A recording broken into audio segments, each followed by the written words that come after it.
चलो बच्चों, यहाँ पर देखिए कि अगर हमारा एक सोल्यूशन ए ले लिया जिसकी नॉर्मेलिटी n1 हुआ, वॉल्यूम v1 हुआ, दूसरा सोल्यूशन आपने बी लिया जिसकी नॉर्मेलिटी n2 हुआ, v2 हुआ। ये ए हमारा एसिड हुआ, ये हमारा बेस हुआ।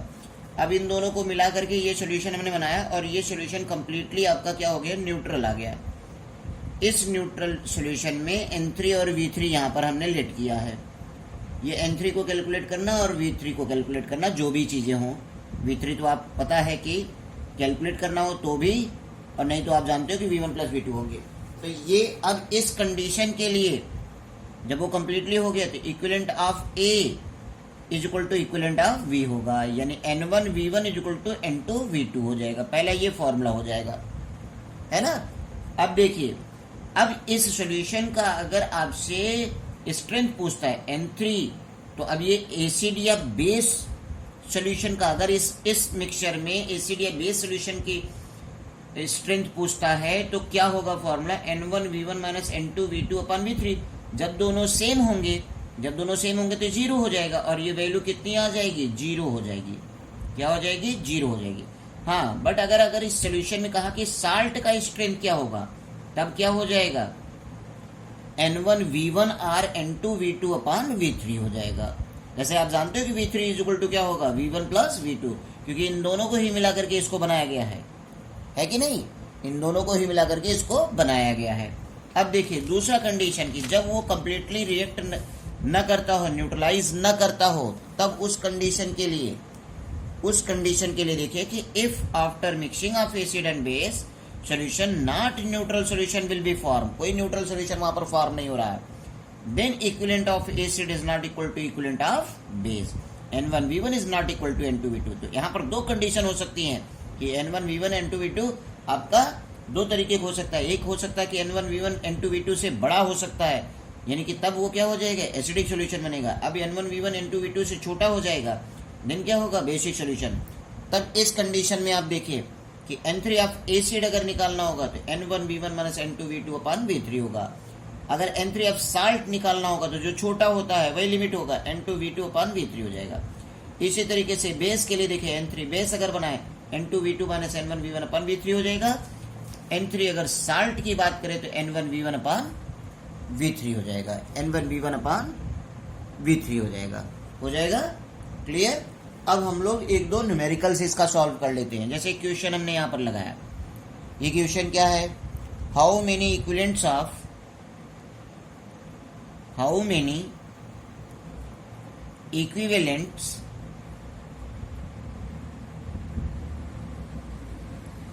Of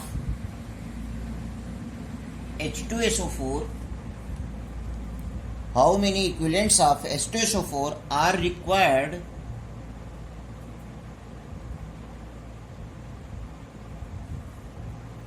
to completely react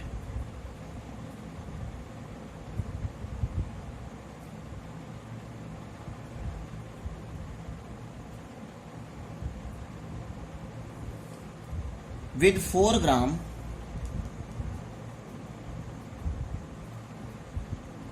NaOH, यानी NaOH के 4 ग्राम को कंप्लीटली आप ये कह सकते हैं कि how many equivalents of H2SO4 are required to completely react with 4 gram NaOH। इसका मतलब 4 ग्राम NaOH को कंप्लीटली न्यूट्रल करने के लिए कितनी इक्विवेलेंट ऑफ H2SO4 की जरूरत होगी। तो सबसे पहले इस 4 ग्राम NaOH के रिस्पेक्ट से इसका इक्विवेलेंट निकाल लेते हैं। क्लियर। पहले क्या निकालेंगे हम, equivalent of NaOH, equivalent of NaOH कैसे क्या होगा, ग्राम मास अपान इक्विवेलेंट मास, यही लिखते हो आप। तो ग्राम मास हुआ 4 और NaOH का इक्विवेलेंट मास क्या होगा, 40 होगा। वैल्यू क्या आ जाएगा, 0.1 आ जाएगा। क्लियर। क्योंकि इक्विवेलेंट ऑफ NaOH क्या लिखोगे, NaOH क्या लिखोगे, मोलर मास NaOH यानी 40। अब इसकी बेसिसिटी नंबर क्या, सॉरी एसिडिटी नंबर क्या होगा, AOH है तो 1 हो जाएगा। क्या हो जाएगा, 40 हो जाएगा। तो इस तरीके से क्या हो जाएगा, ये वैल्यू आएगी, ये निकल जाएगा। क्लियर। अब क्या होगा कंप्लीटली करने के लिए, तो आप लिखोगे according to law of equivalency,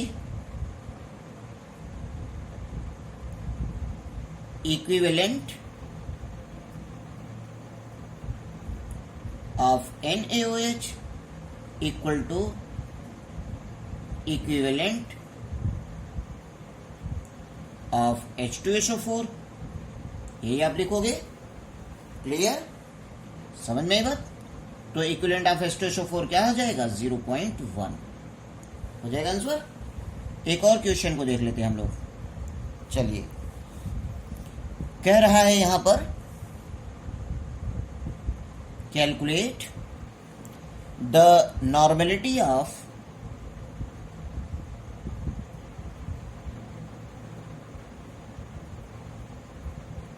HCl solution whose 500 milliliter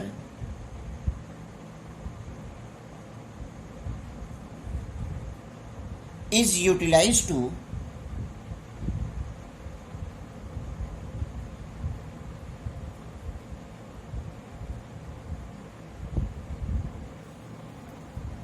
neutralize the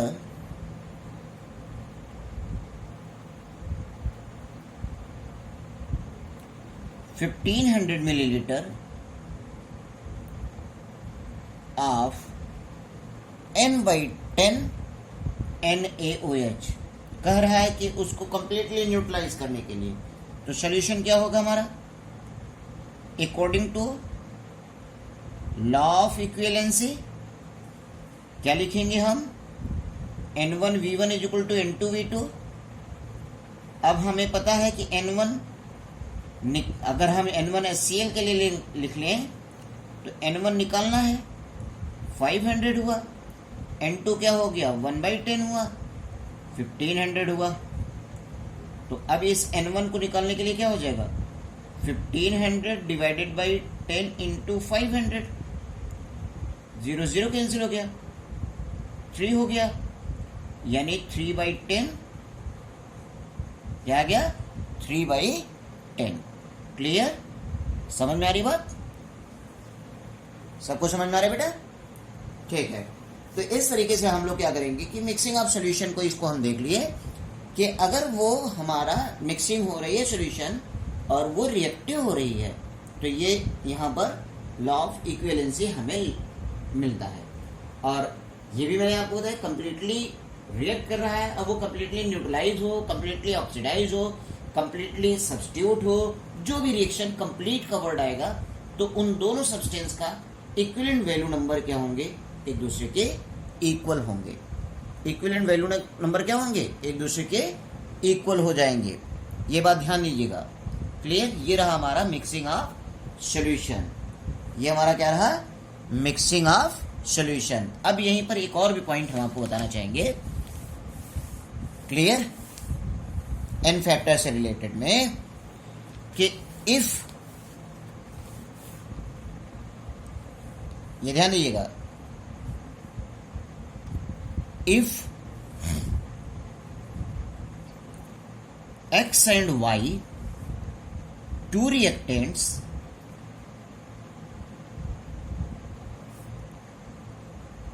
react and form product,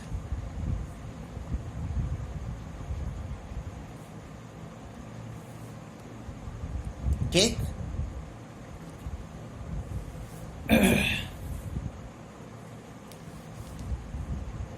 यानी ये यक्स हमारा जिसका कोफिशिएंट फैक्टर ए, ये वाई हमारा जिसका कोफिशिएंट फैक्टर बी, ये रिएक्ट करके प्रोडक्ट को फॉर्म कर रहा हो। क्या फॉर्म कर रहा हो? प्रोडक्ट को फॉर्म कर रहा हो। ठीक है, then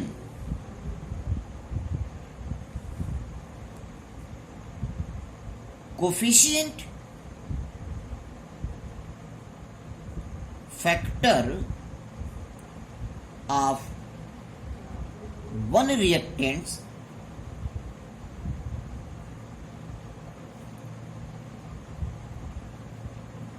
B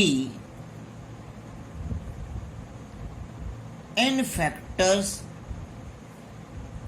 of another reactants। ये बात ध्यान दीजिएगा, यानी एक रिएक्टेंट का जो कोफिशिएंट फैक्टर होगा वो दूसरे रिएक्टेंट का n फैक्टर होगा। It means A is the n factor of y, दूसरा B is the n factor of x। Clear? ये बात ध्यान दीजिएगा कि अगर कोई दो रिएक्टेंट एक दूसरे को रिएक्ट कर रहे हैं, प्रोडक्ट को फॉर्म कर रहा हो, तो उनके जो कोफिशिएंट फैक्टर होते हैं वो एक दूसरे के क्या होते हैं, एन फैक्टर होते हैं। अब यहां पर एक पॉइंट नोट आप जानिए, ये किसके लिए एप्लीकेबल नहीं होता। This is not valid in those reactions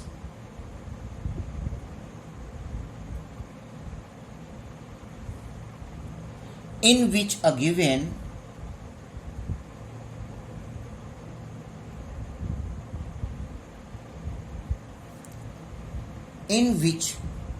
a given compound we have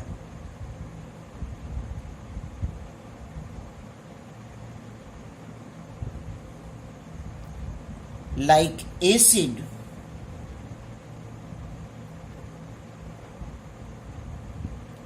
as well as oxidizing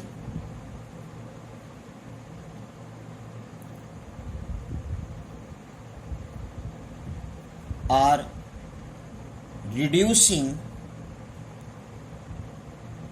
agent, यानी ये उनके लिए एप्लीकेबल नहीं होगा जहां पर कोई एक रिएक्टेंट्स हमारा क्या हो जाएगा, एसिड हो, और जो आपका ऑक्सीडाइजिंग एजेंट या रिड्यूसिंग एजेंट की तरह भी बिहेव करता हो। इसके एग्जांपल्स को भी देख लेंगे तो क्लियर आपको समझ में आएगा। जैसे in case of K2Cr2O7 HCl से रिएक्ट किया, KCl फॉर्म हुआ, CrCl3 फॉर्म हुआ, क्लोरीन फॉर्म हुआ, H2O फॉर्म हुआ। इसको अगर हम बैलेंस करें तो ये 14 हो जाएगा, यहाँ पर 2 हो जाएगा, यहाँ पर 2 हो जाएगा। अब ये हमारा 2 3 6 6 2 8 8, यहाँ पर 3Cl2 हो जाएगा और ये आपका 7H2 हो जाएगा। यानी यहाँ पर HCl हमारा एसिड तो है ही, साथ में यहाँ पर ये HCl हमारा क्या हो रहा है कि ये HCl यहाँ पर एसिड भी है और ये रिड्यूसिंग एजेंट भी है। तो ये इसका जो 14 कोफिशिएंट फैक्टर है वो K2Cr2O7 का n फैक्टर नहीं होगा। ये 14 जो होगा इसका n फैक्टर नहीं। ये इस रिएक्शन में हम नहीं कह सकते कि n फैक्टर ऑफ K2Cr2O7 भी 14 and n factor of HCl भी 1। क्यों? क्योंकि इसके लिए ये पॉइंट वैलिड नहीं होगा जो मैंने आपको बताया। इसके लिए वैलिड नहीं होगा क्योंकि मैंने आपको बताया कि जब कोई एसिड आपका रिड्यूसिंग और ऑक्सीडाइजिंग, रिड्यूसिंग और OR या ऑक्सीडाइजिंग एजेंट की तरह बिहेव करेगा तो उसके कंप्लीट रिएक्शन में जो उसका स्टिकियोमेट्रिक फैक्टर होगा वो दूसरे रिएक्टेंट का n फैक्टर नहीं होगा। इस बात को आप भी ध्यान दीजिएगा। अदरवाइज इसके अलावा जब कोई अनदर रिएक्शन होगा वहां पर एक रिएक्टेंट का स्टिकियोमेट्रिक कोफिशिएंट जो होता है, कोफिशिएंट फैक्टर जो होता है, वो दूसरे रिएक्टेंट, उसी रिएक्शन के दूसरे रिएक्टेंट का क्या होता है, n फैक्टर होता है। ये बात ध्यान दीजिएगा। क्लियर? ठीक है।